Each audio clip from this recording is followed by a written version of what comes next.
नमस्कार विद्यार्थी मित्रांनो, SYBSC कॉम्प्युटर सायन्सच्या mathematics paper first computational geometry sem 4 2 dimensional ट्रान्सफॉर्मेशन्सवर आधारित एक एक्झाम्पल बघतो आहोत. If the line y is equal to 2x plus 1 is transformed by 2 by 2 transformation matrix T 4 2 minus 1 3, then find the equation of the transformed line. आम्हाला transformation matrix दिलेलं आहे. मग ही जी line आहे ही या ट्रान्सफॉर्मेशन मॅट्रिक्समुळं ट्रान्सफॉर्म जर केली तर त्याचं इक्वेशन काय असेल हा प्रश्न आम्हाला विचारलेला आहे. मग आपण काय म्हणाल माहिती, let equation of transformed line be y star. हे स्टार ट्रान्सफॉर्म्डसाठी वापरतात, तुम्हाला माहिती आहे. Y star is equal to m star x star plus h star. This equation is y is equal to M x plus h फॉर्ममध्ये आहे. त्याचंच transformation equation आपण या स्टारच्या भाषेत घेतलं. आम्हाला एम स्टार आणि एच स्टार मिळणं खूप आवश्यक आहे. बघा बरं का, हा एम स्टार काढण्याचा फॉर्म्युला असतो b plus d m upon a plus c m. Formula पाठच पाहिजे. And h star is equal to h into the bracket a d minus b c upon a plus c m. म्हणजे m star आणि h स्टारमध्ये तुम्ही एक गोष्ट लक्षात ठेवली तर त्याचा denominator a plus c m असतो, लक्षात ठेवा. आता ट्रान्सफॉर्मेशन मॅट्रिक्स जोही काही दिलेला आहे तो एक्झॅक्टली कसा असतो, ए बी सी डी या फॉर्ममध्ये असतो.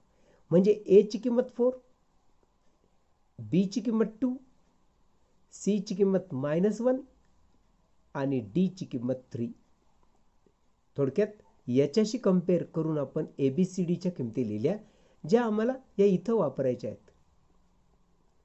आता आम्हाला पाहिजे एम आणि एच. आता या दोन गोष्टी आम्हाला पाहिजे त्या ओरिजिनल लाईनवरून मिळत असतात. तुम्ही जर गिवन लाईन ऑफ इक्वेशन बघितलं ना तर y is equal to 2x plus 1 आहे.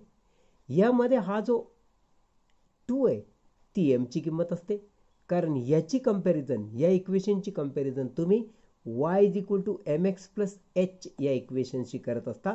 म्हणून एक्सचा जो कोइफिशियंट असतो तो एम असतो. या ठिकाणी एक्सचा कोइफिशियंट आहे 2. So m is equal to 2. राहिला प्रश्न एच. कॉन्स्टंट टर्म एच असते. So h is equal to 1.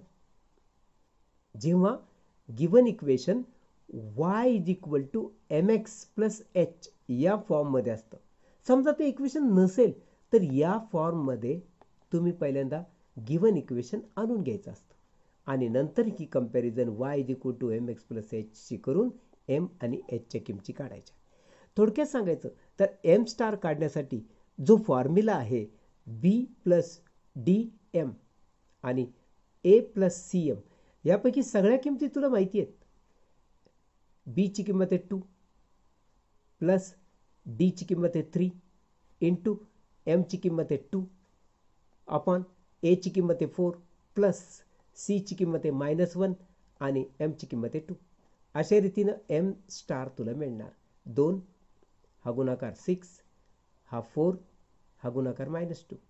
So 6 plus 2 that is 8, 4 minus 2 that is 2.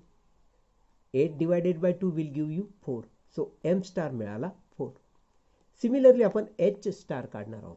H स्टारचा formula तुला माहिती आहे H A D minus B C upon A plus c m. So A 4 D 3 minus B 2 आणि C ची किंमत -1 upon छेदामध्ये 4 ए ची किंमत plus C -1 आणि एम ची किंमत 2. 4 3 जा 12, हा मायनस मायनस प्लस 4 हा -2. So 12 plus 2 14 upon 2 that is 7. So H star ची किंमत 7. सो एम स्टार मिळाला 4, एच स्टार मिळाला 7. आता transformed equation of the line आपण काय मानलं होतं, y star is equal to m star x star plus h star. That means y star is equal to m star ची किंमत 4, x star जसा तसा प्लस एच स्टारची किंमत 7. So this is the transformed equation of equation y is equal to 2x + 1. धन्यवाद.